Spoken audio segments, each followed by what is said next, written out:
mutation for millions of years. Wait, the hell are we looking at here? ExMutants? Is this some kind of Clover Valley store brand X-Men? It looks like the story is that there's a world of nothing but mutants with powers like being left-handed or webbed toes. Look, this one's not really about the X gene or mutants, so I'm clocking out early. Stay retro, kids.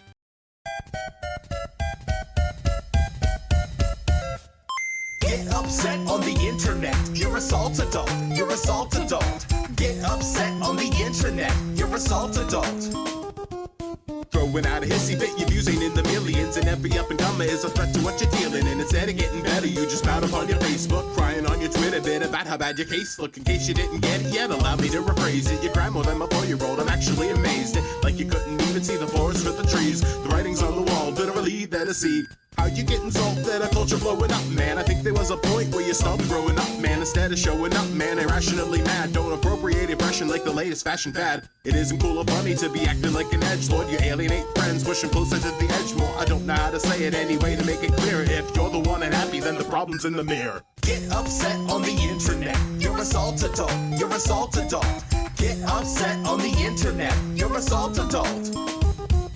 The net is a repository for the vast expanses of human knowledge and all the technological advances, and I can't say enough how you gotta be open-minded. If you're looking for a fight, then you damn well find it. An axe needs grinding, you're not alone. There's a million other nerds who can bitch and moan and groan about how there's a release date delay of the new game. Man, decrease the cliche of your neckbeard. I'm afeared of the intensity of your love for two characters. You claim I've got some chemistry and they belong together. Every other ship is not calling you Cortez when you're like...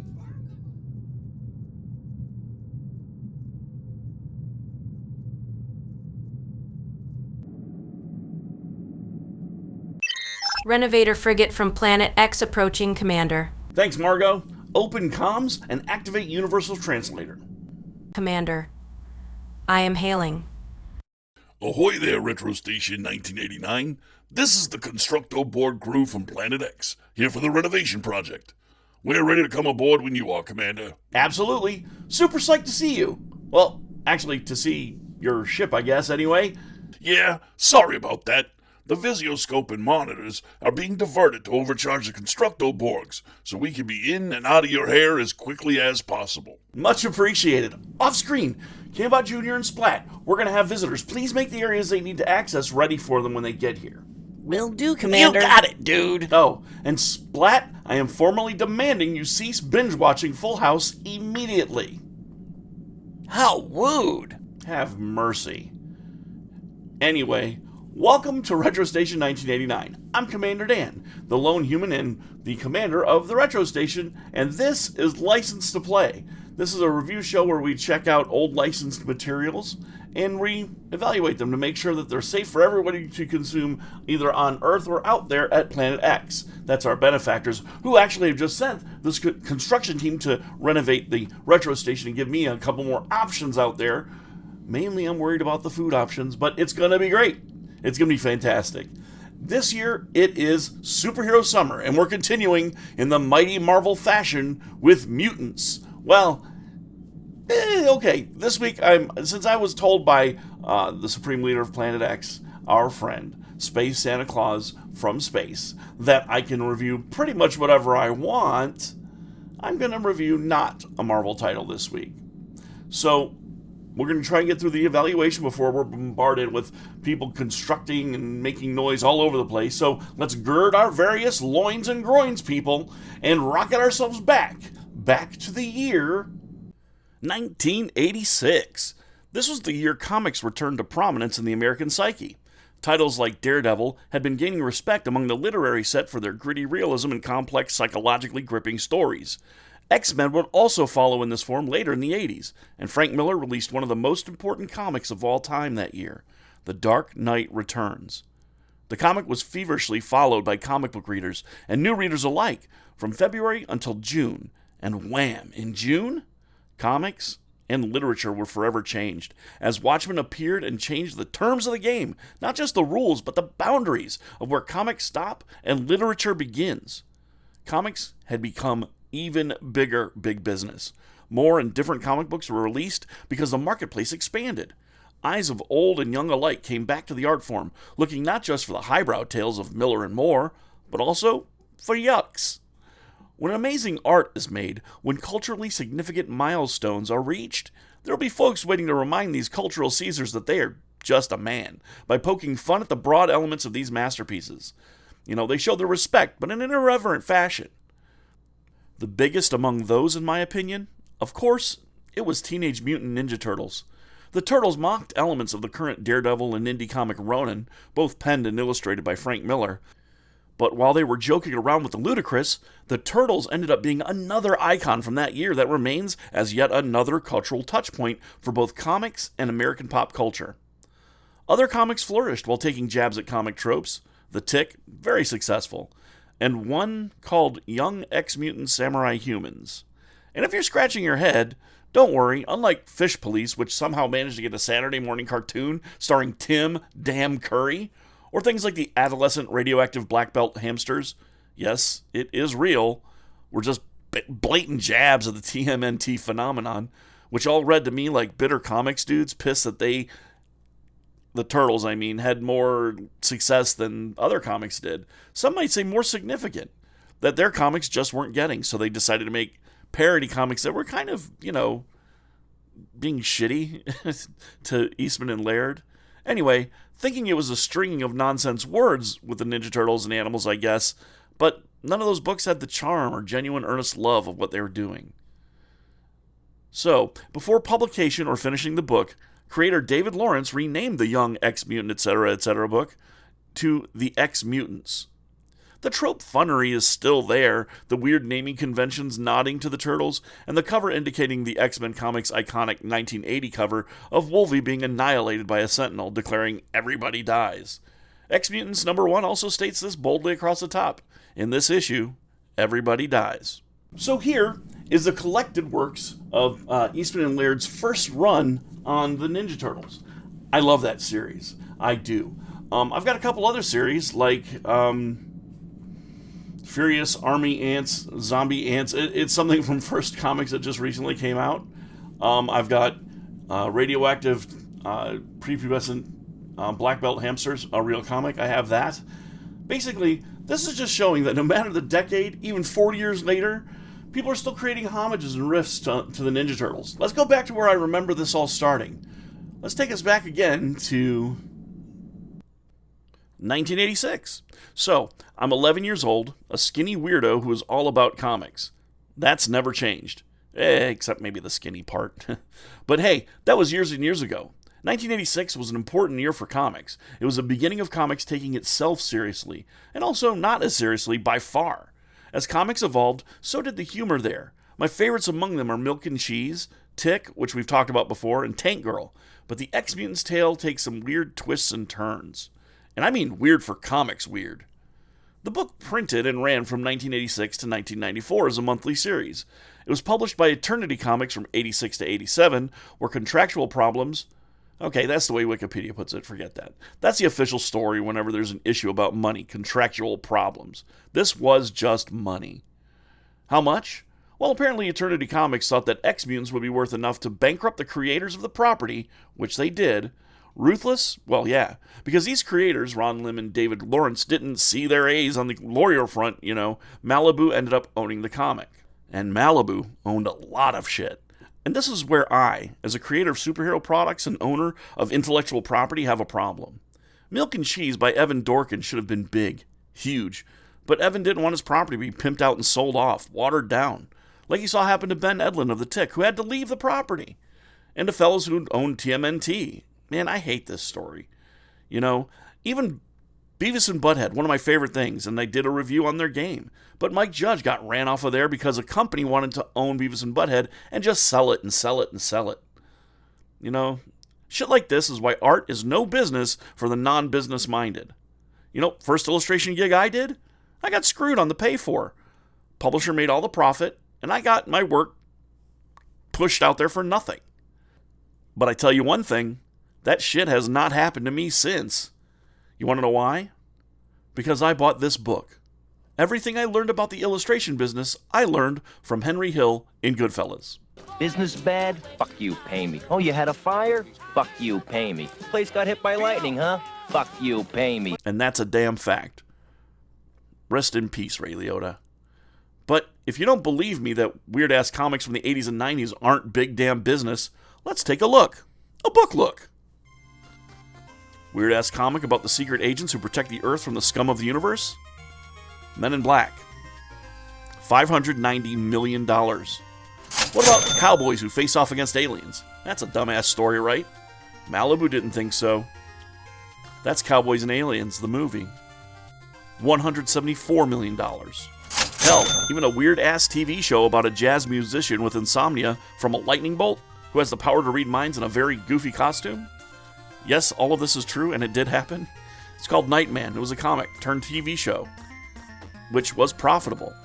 Well, not for the show, necessarily. Now, my Space Pirates, I figure some of you are out there getting ready to type, "Actually, Commander Dan, those profits are offset by the budgets for those movies, so maybe they didn't make all that much money." I know, okay? But here's the thing. This is the scam here, so listen close. Malibu was Marvel Comics, all right? And now they're owned by Disney.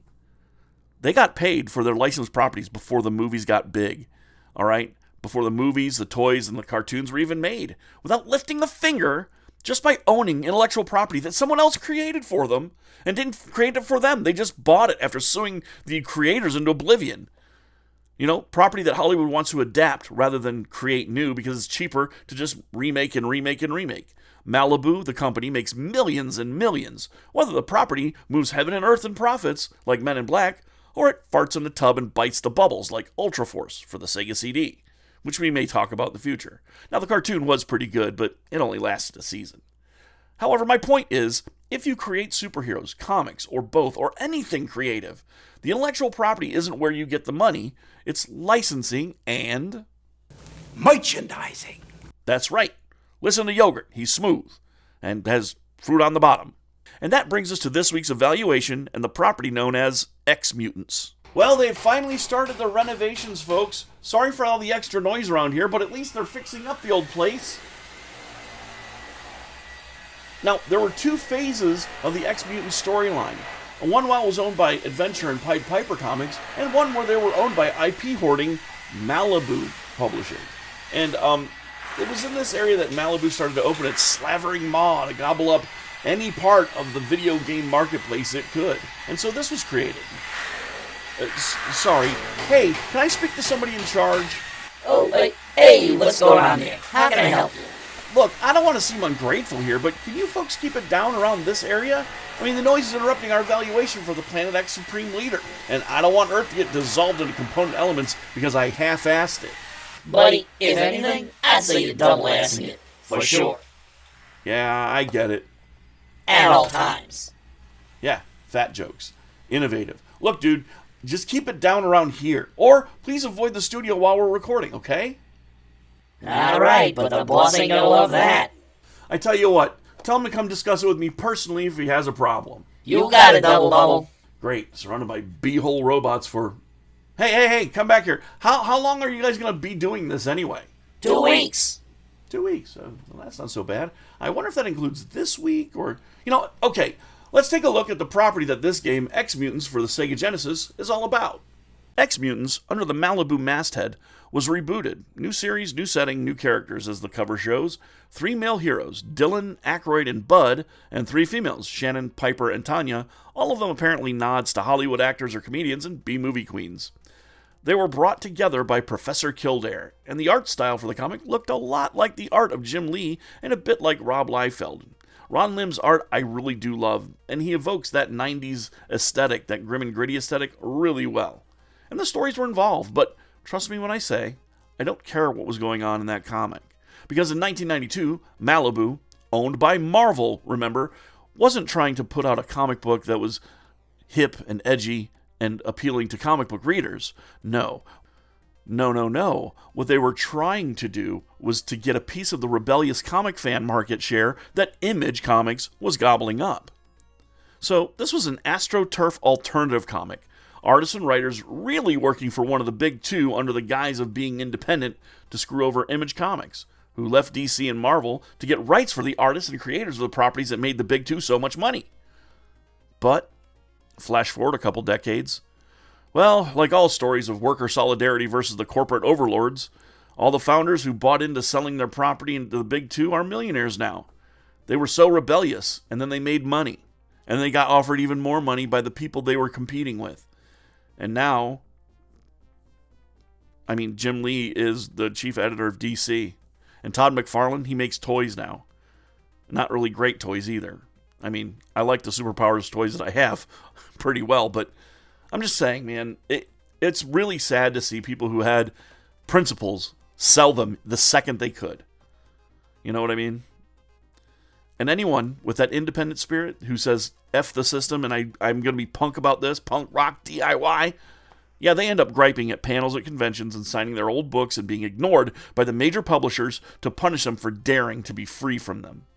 And daring to own their own shit. Look, I'm sorry, I didn't want this evaluation to be some kind of political polemic, folks. I didn't want to stand on my soapbox complaining about how the comic book industry works, but you cannot look at this game as equal to X-Men, or heck, Ninja Turtles on NES even, because while Marvel is the publisher of X-Men, and it's just the rich getting richer licensing things that they own, they're not pretending that they're not Marvel and the X-Men isn't their property. Malibu is Marvel, pretending to be Image Comics at a time when creators were trying to get free. But for Marvel Comics and Malibu, it's the same editors, same bullpen of writers and artists, but with the veneer of rebellion. ExMutants is pretending to be the alternative to X-Men, whatever that means, when it's the same company playing one side of the comic fandom against the other. Well, enough of my griping, folks. Let's take a look at ExMutants for the Sega Genesis and Mega Drive and see if this thing has a license to play. Okay, I've stood on my soapbox long enough. I'm going to set aside my distaste for how this title that it's based on was created and for what purpose it was made for, and I'm going to treat this like any other licensed video game. Let's talk about the gist of the game's story. So, we're in a world that's post-World War III, and the use of biological and radioactive weapons have left the populace a bunch of weird-ass mutants. Mostly just lumpy turd people with hunchbacks, cross eyes, and pigeon toes. Hell, even the buildings, check it out. They're mutated. And they have blistery pus boils blasting out of the walls. It's gross. The whole world has turned into a gross fart of a place. Professor Kildare, a name that sounds like an editorial placeholder name, is a cyborg programmed to restore humanity back to the world, and holy crap on Steve's breakfast! This dude is supposed to be the mentor of the good guys? What? Yeah, so we've got our heroes. Aykroyd, Shannon, Dylan, Tanya, Bud, and Piper.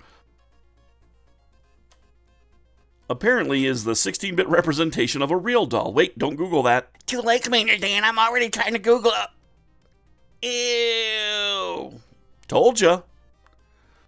So, Professor Totally Normal Face unmutants these 6 people and pits them against the villainous, boogery turd monster with gingivitis called Sluggo. His eyes are red, his teeth are red. Good lord.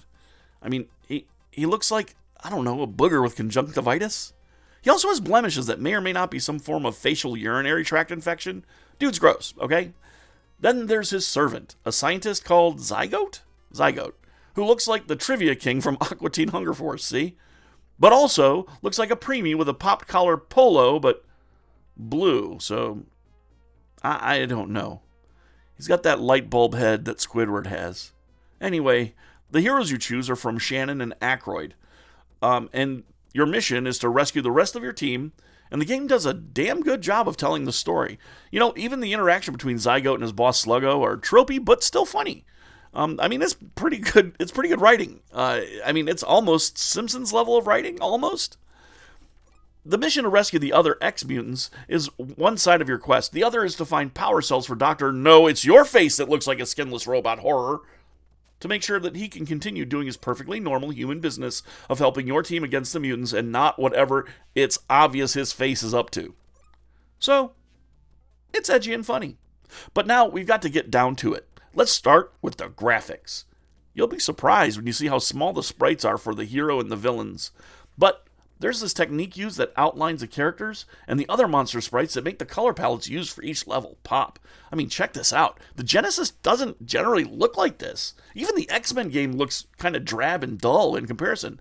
When put side by side, I can tell the difference between these two games. And while X-Men is a marginally, well, it's not a better game. I mean, it's a marginally more popular game because of the subject matter, but man, look at the colors. Wolverine. Drab and dull. Aykroyd, stupid name, big-ass stupid battle axe. But look, let's put him across from a guy who he's clearly emulating, Cyclops. Cyclops looks like he didn't wash his suit for a long time. Aykroyd looks like he comes off the page of the comic. I mean, pop. It totally pops. The graphics are great even. Okay, I'll stand here on my 10 toes and tell you. The graphics are great. The sound and soundtrack are Sega Genesis standard, which is good. But the voice work is on the level of Sports Talk Football, which is a novelty, but not great. And Aykroyd won't shut the hell up. He just, take that. Listen, here he is. Now, multiply that by every level, every 4 characters that you meet and destroy, he says that crap. So, it gets on your nerves a little bit. But back on the good side of things, animations are smooth as hell. And I gotta say, I also really like the map sequence that happens between levels that targets where you're going to be going. I mean, this game plays like many Euro platformers. Pointless collecting of worthless items. And just, a scramble quest all over a kind of muddled map. Sort of. But, here's the thing. With sharp controls and a variety of weapons and gadgets, it keeps the game moving. And it gives it a lot of variety. If I had to give you a snap description of how this game plays, it's like Castlevania mixed with this old Amiga game, Stormlord. I don't know if you've ever played it, so here, I'll show you a little clip of it for comparison side by side. But this game is less puzzle and more just straightforward action. It's all of the best parts of Amiga Euro platformers, action games, and none of the bad things. The game's got 9 levels. The lab, the cave, minecar, forest, rapids, sewer, subway, skyscraper, and then facing Sluggo and Zygote. I swear to God, these video game levels are stock standard video game fare. If you were watching a TV show and they were playing a video game on the show that was created for the show, it would have basic ass names like the lab, the cave, the minecart level, forest, rapids. There has to be a sewer level. There has to be, a forest level. I'm surprised there's not an ice level here. Now, okay, so these levels are stock, no question, but there's more effort put in than you'd expect from a game based on a cash grab. I mean, I think this is the first time in the history of License to Play that the licensed property is a cheap cash grab and the game is a quality product. Look at the Misty portion of the forest level, the minecart level, look at the speed. The parallax scrolling in the river portion of the game is impressive, along with that water effect, and not for nothing. This game drops a line that explains why there are traps on the transportation modes. Like the minecarts. They say, yeah, we put traps on there because he's coming this way, so let's put traps on there. Not just, I need to ride this minecart and why the hell are there gaps and traps and buzzsaws and things flying at me? I appreciate that, ExMutants. Tip of the cap to you. I don't wear a cap, but, I don't know, lift of the cheek and a fart to you.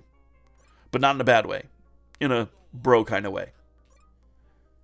Anyway, I honestly don't think that an explanation for why levels do what they do has ever happened in video games before this. And here's, well, not a bad thing really, just a weird thing. For the first 2 levels, the main bosses don't move. They do not move at all. It's like fighting a refrigerator that shoots out projectiles. There's also a portion of the game that literally it shoots turds at you. I don't know what they are. They're not pizzas. They must be poos. Poos that fly out at you and you have to duck and jump over them. But so this is it's not really a bad thing. It's just weird that they don't move. And when you hit Motho, it's like his torso becomes a face that looks shocked and his nipples glow. I don't know why that is, but I guess if I got hit in the chest with a battle axe and I didn't get killed by it immediately, there would be an expression. I don't know if it'd be my nipples glowing, but I know there'd be a shocked expression on my face. Anyway, there's that, but then there's the bat. This thing moves fluidly, and it reminds me of Castlevania, in a good way. The first boss in the original NES game. And when you get to the sewer, we're talking Genesis Blast processing greatness. And you face the meaty dookie dragon that dwells in the sewer. And the battle with it And the graphics are pretty fantastic. I mean, we're talking, I'm going to say it, Gunstar Heroes level of graphics and processing. The subway level has some of the best, smoothest scrolling on the Sega that I've ever seen. I mean, it's better than Hardcore, Contra Hardcore. So while I don't know how these wall-eyed booger people keep the municipal transit system working, I'm glad they do. In the skyscraper level, you fight the mini-bosses, I didn't look at the names. I'll call this one Brain Gross and his son, Big Fat Baby. Actually, it's his twin sons, Big Fat Baby and Big Fat Baby Jr. Wait, no. That's gross. Well, they're mutants, and they're gross anyway. The mutants in this game are super goobery looking, and the game handles the action super well. Also, Elvis. No, I'm not kidding. If you wanted to make Mojo Nixon happy, and me, if the greatest power-up ever, in my opinion, is Steven Spielberg from vs. Goonies, the second is Elvis in ExMutants. Hell to the yeah. He fires out crotch coins to help you regain lives. Frickin' amazing. From the skyscraper, you finally get to Sluggo. And while you've seen a portrait of him throughout the game, you see he's a slug. Oh. I guess as you see him, you go, he's a slug. Oh. On golden pillows. Gross dude. He's just Jabba the Hutt with the serial numbers filed off painted green. And Zygote is his version of the chicken monkey Salacious Crumb, but we'll call him Cerulean Bullum-headed Turd Boy. Or Turdby for short. What I love is that Sluggo wears a bow tie like a Chippendale dancer, making me remember the greatest Chippendale dancer that ever lived. Rest in peace, Chris. You will be missed. The battle ends with exploded worm guts, and, well, play through this one for yourself. It's around $10 retail out of box, and $40 or so with the whole thing, box and manual. And it is, not hard. It's not a death march through a very hard Sega game just to prevent you from seeing the further levels, which, unfortunately, in the Sega X-Men game, the levels are kind of samey. And I'm happy to say this, and happy to stamp this game Hidden Sandwich Certified. I get this all the time. Why hidden sandwich? You ever try to fence a gem? Hell, try to sell your wedding ring somewhere, you deadbeats. You can't do it. Getting rid of gems, hidden or otherwise, is impossible.